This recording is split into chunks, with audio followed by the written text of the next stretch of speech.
Welcome to the Commercial Real Estate Show. Thanks for joining us to lead, learn, and laugh. I'm Michael Bull, your host to the world of commercial real estate. Thanks for being with us today. Well, today our show is called Zoning for Dollars. Yes, not dialing for dollars, but zoning for dollars. Zoning properties for their highest and best use can be a fantastic way for greater profits for landowners, for investors, and for developers. Zoning properties can also be quite a wild ride. So we'll hear about all sorts of tips, including some wild rides. We have two zoning superstars with us today to share tips and strategies related to zoning and entitlement. Please welcome Julie Sellers and Doug Dillard. They're both partners with Weissman, Nowak, Curry, and Wilco. Thanks for joining us today, guys. Good to be here, Michael. Thanks for having us. We appreciate you being in Studio One today. And the first thing I have to ask you is about volume. Our land deals around the country have just exploded over the last year. What are you seeing for volume of zoning business right now, Doug? It has really increased. We are having 2 and 3, sometimes 4 cases in 3 or 4 different jurisdictions on a single evening. So most of these zoning hearings are at night. So it's keeping us all pretty busy right now. So you said you had how many hearings in the last couple of weeks? We've had, if I'm correct, we've had 17 hearings in the last 12 working days. Wow. So how are the cities, the municipalities, how do they handle this volume? I mean, it seems like they would have kind of maybe gotten rid of some people when they didn't have a lot of zoning going on, and now it's just rampant. Well, how are they handling that? Well, I'm going to let Julie chime in on this too, but what's happened is during the recession, to cut back on costs, they cut back on staff. And now as the economy is picking back up and the zoning volume and permit volume and subdivisions have increased and office building requests have increased, apartments particularly are on the rise, they're not equipped from a staff standpoint to handle it, and they're not really hiring the professionals as they should as this economy comes back. And Julie, what do you see? I think we're seeing the planning staffs are a bit overworked, and you're seeing that in the time that it takes and sometimes the responsiveness. And I think a lot of them are well intentioned, but it's just they've got a lot on their plate, so it's causing some delays for developers and people that are trying to get deals done. Okay. And the problem with it is that most zoning and permitting functions, particularly if public hearings are involved, have a time frame within which they've got to be heard. Yeah. And so the staff has got to respond within a certain time, the applicant's got to respond within a certain time, and it's a big squeeze play right now. Yeah, I bet it is. Well, one of the big questions that I think a lot of my listeners have is, these municipalities, most of them are looking to create jobs. They're looking to increase their tax base. So as a developer or a landowner or an advisor, you would hope that it's easier to get zoning done and to get zoning changes, that these municipalities be more open to more flexible zoning. Is it really the case? I think it's more difficult, particularly where you see the advent of unincorporated areas being incorporated into smaller townships, smaller communities, with the idea of keeping control on growth. When they say control growth, they mean no growth. and yeah. when that happens, then that creates conflict. Yeah. So the answer should be yes, but the answer is really no. And that's across all the places that you've worked. So some of them seem like they're hanging out the flag, saying they're looking for development. And the NIMBY mentality is alive and well. Yeah.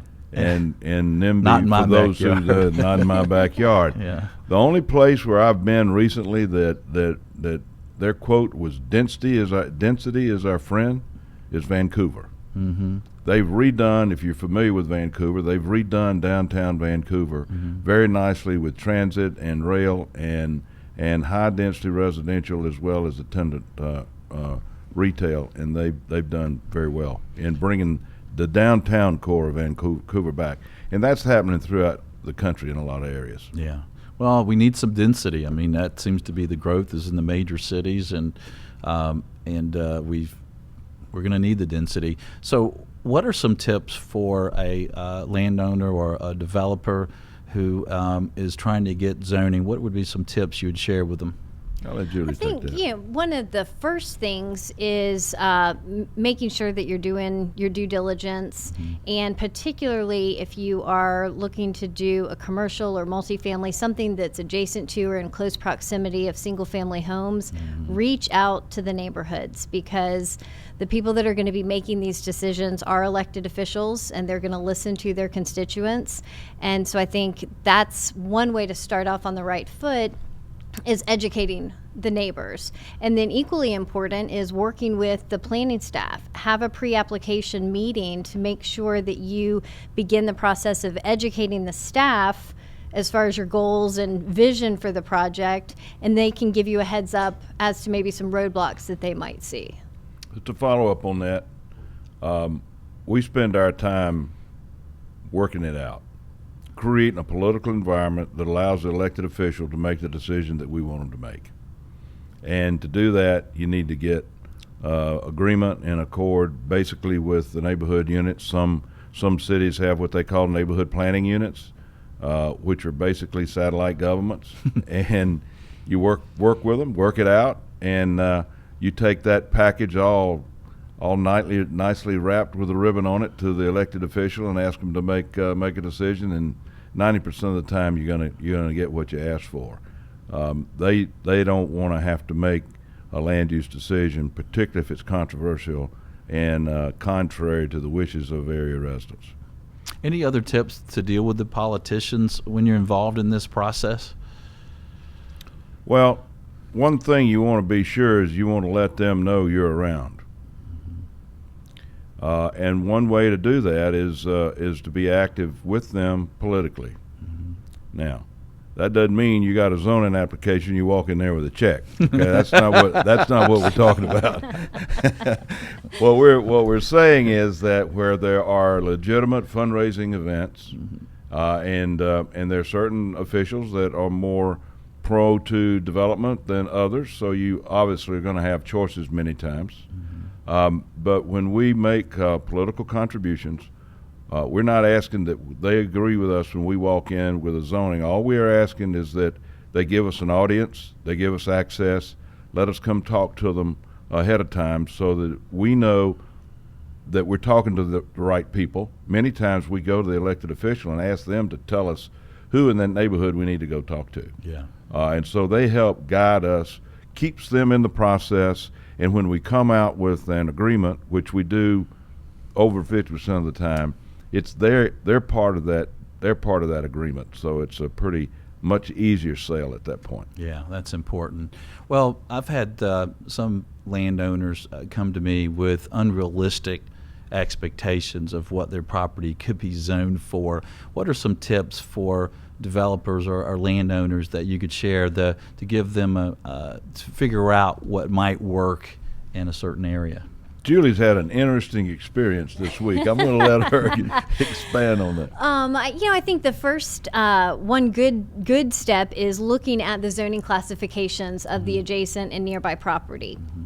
Most areas now have comprehensive plans and long-term plans, so I think that's important, and it can help you sell the rezoning that you're seeking if you can point to the government's comp plan and say, look, this property right now is zoned residential, but your forecasting is showing that this is really going more towards a commercial corridor section of our city or county. And so I think using the tools that are already out there to help you sell and really educating yourself so that you've got a more realistic expectation, and probably can't stress enough just trying to educate the neighbors and the folks in the area so that they know what you're doing. And I think most developers and builders are finding a higher success rate when the neighbors are on board with the project, or at least educated. Yeah. And I think it's also to have good relationships with great zoning attorneys in the areas that you work, like you guys, because I know sometimes we can call you guys and say, hey, this is what we're thinking. And you can say, hey, yeah, there's a 50% shot or a 90% shot, or forget about it, bull, and it's not going to work, right? Exactly. We do that a lot, and obviously our recommendation to all persons who seek rezoning is to always have an attorney involved. Yeah, absolutely. And read zoning books. So And read zoning books, that's right. That's right. Doug Dillard wrote this book, Zoning and Land Use Law in Georgia, with Jill Skinner and Seth Wiseman. It's published by the Council for Quality Growth, so check it out. Well, I'm Michael Bull. This is the Commercial Real Estate Show, and stay tuned. We're going to have more on zoning for dollars. We'll be right back. The Commercial Real Estate Show is brought to you in part by your friends at Bull Realty. When your business requires proven performance, visit bullrealty.com or call 800-408-BULL.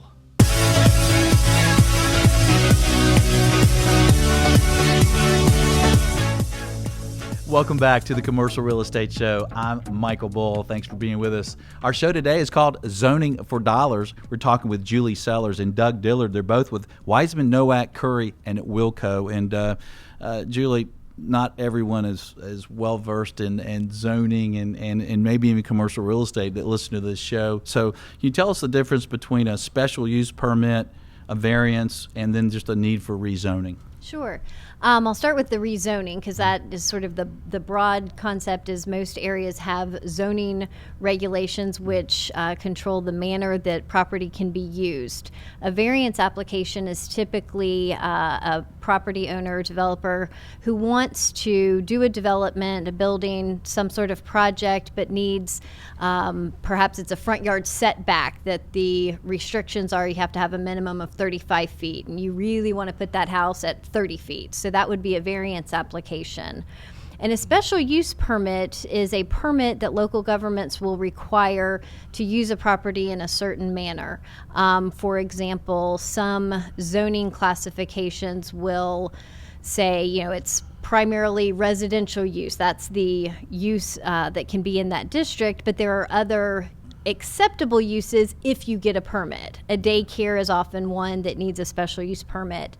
A church, a athletic field, community center, those are some areas that special use permits are often required. And the process is different for the different types of applications. So if you find yourself in a situation where you're anticipating a rezoning or a variance or a special use permit, you need to look at the local laws and make sure you're following the right process, because they do differ. Okay. And the basic difference is that zoning is a legislative process, and a variance and the use permit is also legislative. But the discretion in the use permit is limited. Most of the time they'll set criteria by which they would approve the permit, hours of operation, environmental issues, and that kind of thing. On the variance is most of the time you've got to show some hardship relative to the size, shape, or topography of the property. There might be a stream or an environmental issue that causes you to lose an opportunity to build on that lot. So you would want to move and get a variance from the rear yard setback, move it further front, like Julie was pointing out, move it closer to the street. Okay. Let's talk about some typical time ranges that one might expect. I know sometimes it could take a long time, right? What are some time range samples? I'm going to use a response my dad used one time. How long is a string? Yeah. I mean, it should. If you push it uphill or downhill. Yeah, that's right. The process is designed to be a 90-day process. The truth of the matter is, you're looking at if you don't have any opposition and it goes with no real difficulty, you can do it in 90 days. Most of the time, it's at least 6 months to a year to get them approved. Okay. And one of the things that a lot of people, I think, rely on in zoning is precedents that have set. So if you've got some land and say they've put 40 units an acre or whatever of apartments on it, and yours is zone 20, how important and how useful is it for these precedents where you can say, well, no, in your county you've already done this? I think it's helpful, but it's not you shouldn't rely on it, because I think that it still is a legislative process, and the local governments, you might be in a situation where they approved that, but in hindsight they think we should have never done that. And so in some ways I think the precedent can work against you, and in some ways it can be helpful, but it's not going to be dispositive one way or the other. In most zoning ordinances, in setting the administrative criteria for the change of a zoning classification, one of the first criteria is what is the uses of the surrounding and nearby properties. Mm-hmm. So while it's not controlling, it is a factor, as Julie pointed out, it is a factor that you look to. Okay, and if let's say that you got turned down for that zoning and they said, no, I know we've done 40 units acre before with the county, but we're not doing it for you. We're not happy we did that. Is that a basis to take them to court because they've done it for other folks, or no, it's not a basis? Alone. Throw me in the briar patch. Yeah, it is absolutely grounds for a lawsuit, and the thing that you want to look at very, very succinctly is it a constitutional taking of a valuable property right? The Constitution gives all of us the right to use our property for any lawful purpose. That can be regulated by local government only through a proper exercise of the police power. Mm-hmm. That means that their decision cannot be arbitrary, capricious, or an abuse of discretion. So that's the crux of a basic constitutional claim. It's a 4th, 5th, and 14th substantive due process provision of the 14th Amendment of the United States and the local states, assuming they've adopted the fundamental principles of our Constitution. Okay. And how many cases do you see that actually get turned down, they're not approved, and then zoning attorneys have to sue municipalities to get things done? How often does that happen? I think we're probably seeing it happen more in the last year, and I think unfortunately for a lot of people it comes down to money. If you're a developer wanting to do a deal and you've got this piece of property that you thought was going to be great, if you've got to go through a lawsuit to try to get the zoning you need, a lot of people are making the business decisions. For a lot of people, it's worth it, and they're going to invest the time and money to go through the process. For some smaller builders, maybe, it might not be a viable option for them. But I thought you couldn't fight City Hall. Well, people ask me that all the time. So what do you do? I said I fight City Hall for developers. But the truth of the matter is, while Julie is absolutely correct, there is more potential litigation today than before. But I think part of that is because there's more volume today. There are more requests today than before. As a percentage from what we do, and we make money being able to go to court. We don't do it to going to court. So as I said, we spend our time in the neighborhood trying to work it out, and we find that our success rate in court helps us an awful lot in the neighborhood when we're trying to get some resolution and agreement. And especially with the politicians or the planning and the municipality, right? Because if they know that if you've gone to court before, that you will do it again. So I guess that's important when you're choosing someone to help you with a rezoning, right? Right. And I think, as Doug was mentioning, it is a constitutional claim that you're raising. And I think one thing that maybe is a reason to hire us or a competent zoning attorney are the constitutional challenges that you've got to raise at the administrative level to preserve your right to assert an appeal if you don't get the relief you want and need to go in that direction. If you don't do certain things at the right time, you've lost that right. That's interesting. So you might go it alone, or maybe with a non-lawyer like an architect or someone, which you can do, right? You can apply for zoning as an owner. Absolutely. But you might do some things wrong, and then later you lose some abilities to fight it. If you don't raise, as Julie said, if you don't raise the constitutional questions prior to the administrative decision being made by the local government, then you lose your right to first raise those issues for the first time in Superior Court. Okay, well, stay with us. We'll have more Zoning for Dollars. I'm Michael Bull, and this is the Commercial Real Estate Show. We'll be right back. The Commercial Real Estate Show is brought to you in part by Florida International University. With FIU's Fast Track system, you can earn your master's in real estate in just 10 months without interrupting your career. Visit FIUonline.com to learn more. That's FIUonline.com.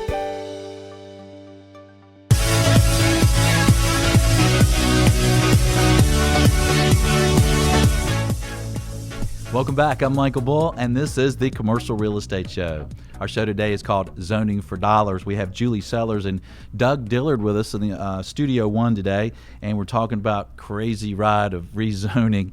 And not in my backyard. You know, a lot of people, when the zoning's happening and it's in their backyard, they don't want it to happen.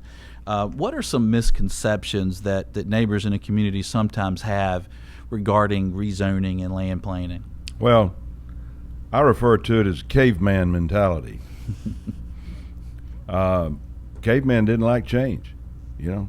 He liked going out there and dragging his woman by the hair and, you know, doing whatever they do, you know. Well, we're not supposed to do that. We're not supposed to do that. Oh gosh, okay. So Sorry, we get adjusted to our environment, Yeah. and we just don't like change. It's human nature. We don't like change. The thing they don't realize is that, particularly today, this is not your parents' housing market. Yeah. And that means that the housing trends are going to change from 75% single-family detached on large lots historically to 25% attached or multifamily, to reversing of that, 25% single-family detached on large lots and 75% cluster townhomes and apartments. The other thing that's changing is the proximity that we're now developing as people desire to live closer to one another and have access to transit, have access to community activities, to have a greater sense of open space, the preservation of open space, which historically we've always done on our individual lot. So now we want the parks and we want the bike paths and we want the pedestrian access to where we live and where we work. We're not going to stay in our cars for an hour and a half each day going to and from work. So the misconceptions that we're running into today, particularly with local governments, is that we're asking them to now make urban decisions, and the problem that we've got is they've still got a suburban mentality. Yeah. And so we've got a tremendous educational opportunity but task ahead of us to educate local governments on better land use practices than we have historically done. The last 75 years, sprawl, the Euclidean concepts as they came out of Euclid versus Ambler Realty in 1926, we've proven that doesn't work. Mm-hmm. So the zoning ordinances are still very Euclidean. They separate uses rather than in an exclusive way, rather than creating opportunities in an inclusive way. Yeah. Well, if you want to oppose a zoning, so zoning gets approved, what can be a basis for fighting that zoning if you're a neighborhood group? I'm going to let Julie handle that. She's had an interesting experience this week. I think from a neighborhood's perspective, if you're opposing it, you need to have some sound reasoning behind your opposition. It can't just be, I don't like it, I don't want it. You need to have some concrete concerns with regard to traffic, light, parking, insufficient buffering between residential and commercial or multi-use. I think the most effective neighborhood oppositions are those that really take the time to educate themselves or retain professionals that have experience and can really speak to the specifics of the proposed development and attack the basis of the development. I think that presents the most challenges for the developers, but also has the most likelihood of success of defeating the proposed project, or at least being heard and having your opposition considered and given the weight that it would deserve. The law requires that you show that you have no reasonable economic use of the property as currently zoned. So that in and of itself requires an appraisal, requires some economic analysis. Also for a neighborhood to be able to challenge the rezoning, let's say it's approved and the neighborhood wants to challenge it, they've got to show that they're an aggrieved party, that they have special damages that's peculiar to them. The neighborhood alone cannot be a party plaintiff. They've got to find an aggrieved party in order to file the suit and to change the administrative decision of the local government. Like a specific landowner nearby. Yes, Right. correct. I You see. almost always have to have either an adjacent property owner or somebody that's close by. Okay. And I guess you have to be careful with that, right? I mean, you could fight a fight and lose it, and it could cost you as a neighborhood, right? Absolutely. Mm-hmm. I mean, you appeal it. We challenge your right to have standing. We also challenge your right to file the lawsuit, and we ask for attorney's fees and damages because of the frivolous nature of the litigation. And have attorney's fees been awarded sometimes in those cases for the landowner developer? I'm going to let Julie handle that. They have. I mean, it's virtually impossible in most situations to get damages against local government, but in a frivolous action, the courts are, I think, even showing an increasing willingness to award attorney's fees if a claim has been brought without merit. So get good counsel, right? Get good counsel, and be sure you've got a meritorious claim. Don't go in there just because you don't like what's been done. More zoning for dollars after this message. We'll be right back. The Commercial Real Estate Show is brought to you in part by Real Crowd. Real Crowd lets you invest directly into shares of cash-flowing real estate with low investment minimums and the ease of investing online. Visit realcrowd.com/radio. That's realcrowd.com/radio.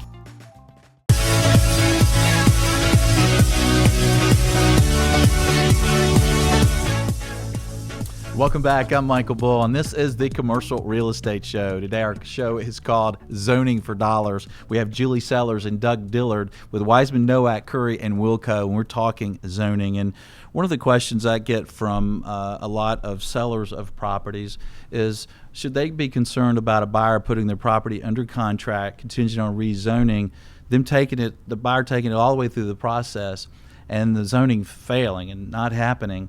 And then there's a time period, right, that the seller can't rezone that property, and they're stuck because they can't rezone it over and over again, right? That's correct. Most local jurisdictions have time restrictions. If you have a zoning application that has been denied, or if a property has been rezoned, you've got to wait a certain amount of time. It can be a year that you have to wait.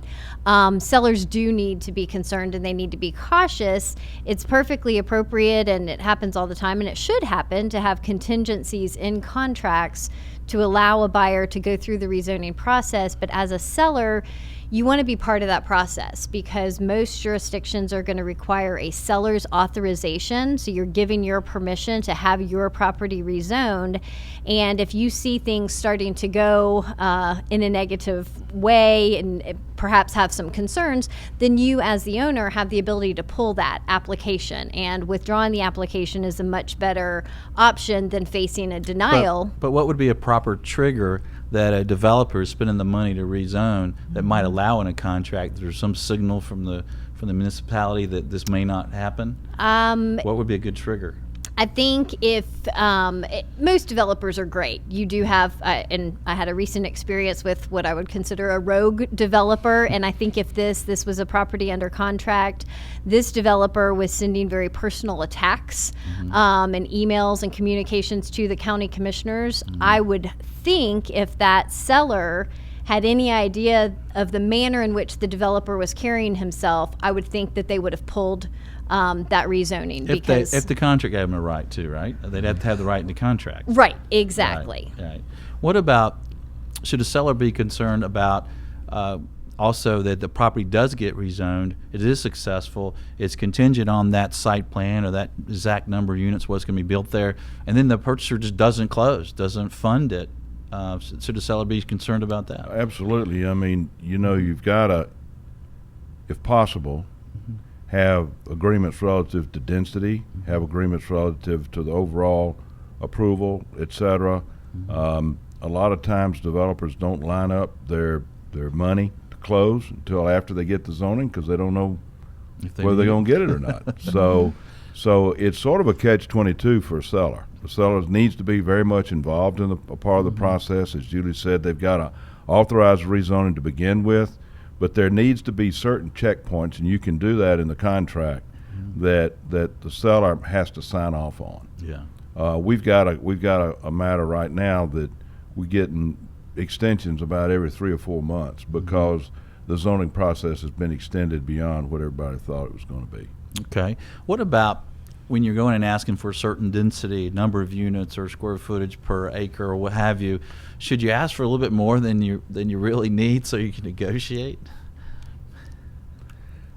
That's a strategy that people use. My experience has been it's a lot more productive to be forthright and honest about what you think is the best use of the property.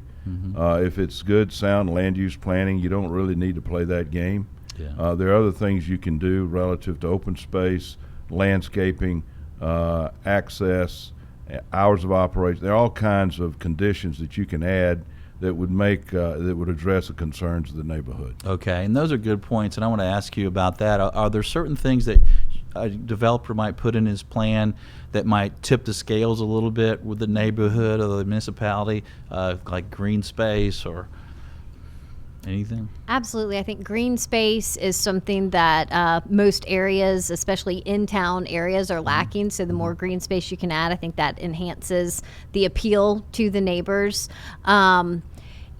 Sidewalks, other things that would be in keeping with the area, and anything that you can do as a developer to enhance that area is definitely going to be a positive selling point with the local government as well as the neighbors. I'm also an organic farmer.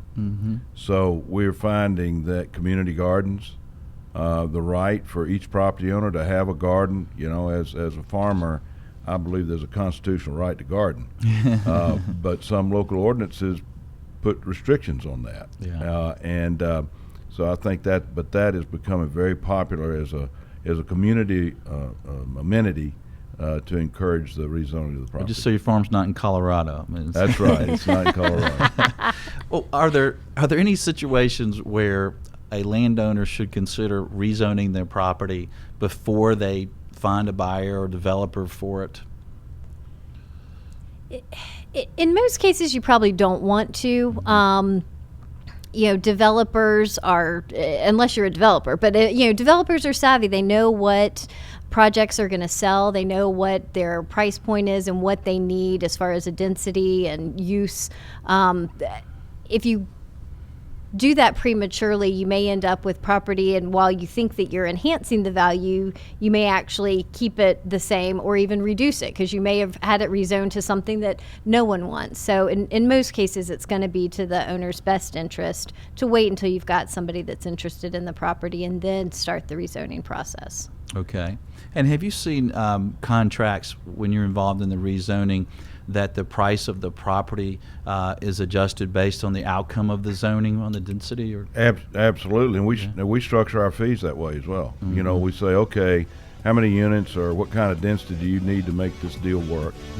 And then we base our fee, and the seller also bases the purchase price on the number of units or the per 1,000 square feet that they might get for density. Well, that makes sense to have a success fee set up, and that makes good sense. When we get back, we're going to have some crazy stories about zoning. Stay with us. We'll be right back. The Commercial Real Estate Show is brought to you in part by France Media. France Media provides exposure to the world of commercial real estate. Visit francemediainc.com or call 404-832-8262.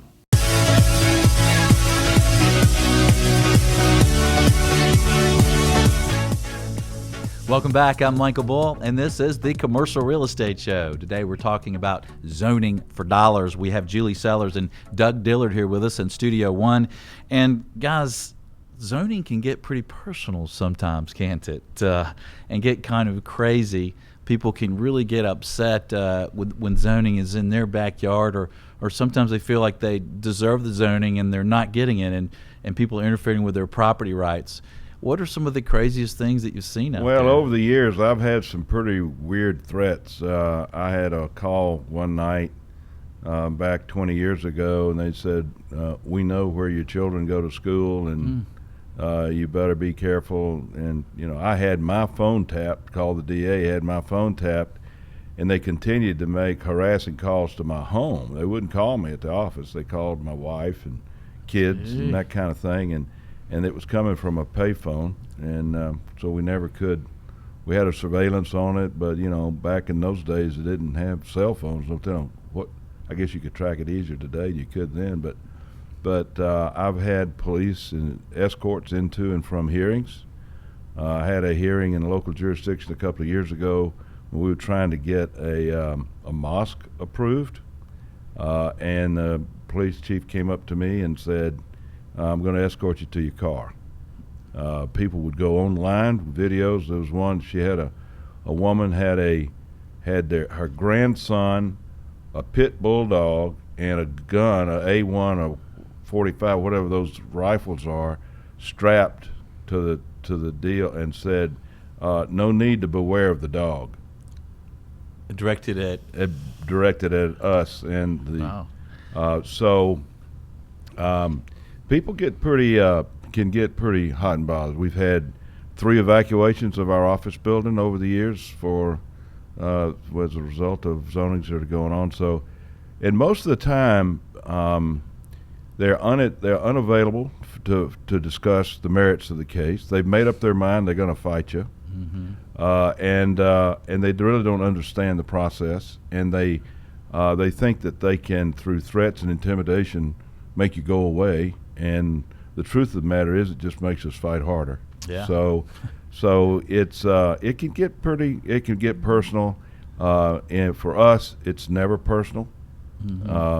Julie had a situation this week where they made personal attacks on her, but that's part of the thing. It's never personal for us, and I think the local officials realize how unfair and unnecessary those kinds of actions are. They really do not help persuade the decision-making process to their side of the ledger. I can get pretty crazy out there. Well, our fun has to end soon here. Can you give us a closing tip for our listeners? I think my closing tip would be communication. Communication on every level. If you're a developer, communicating with the neighbors, with the local government. If you're a member of the planning staff, make sure that you're, being responsive to the needs of the people that are trying to develop and do projects in your city. If you're in the neighborhoods, communicate with the people that are trying to do projects next door. It will end up being a more enjoyable process, and while you might not get exactly what you want, you're more likely to get closer to the outcome that you want, whatever that is, if you communicate. Well said. Quick tip, Doug? Don't take it personal. Make it personal. And be thorough. Understand that the opposition does have the right to oppose you. Due process clause gives us the right to be heard.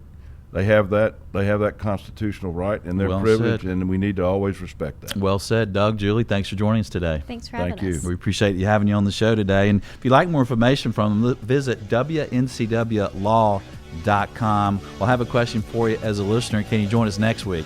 I hope so. We'll have a great show about health and profit, sustainability for health and profit. Be sure and join us. Until next week, be sure that you always lead, learn, and laugh, and join us for the Commercial Real Estate Show. The Commercial Real Estate Show is brought to you by Florida International University, Real Crowd, and Bull Realty Commercial Brokerage, a great place to do business. For more information on these companies or to access additional podcasts, videos, or blogs, visit commercialrealestateshow.com.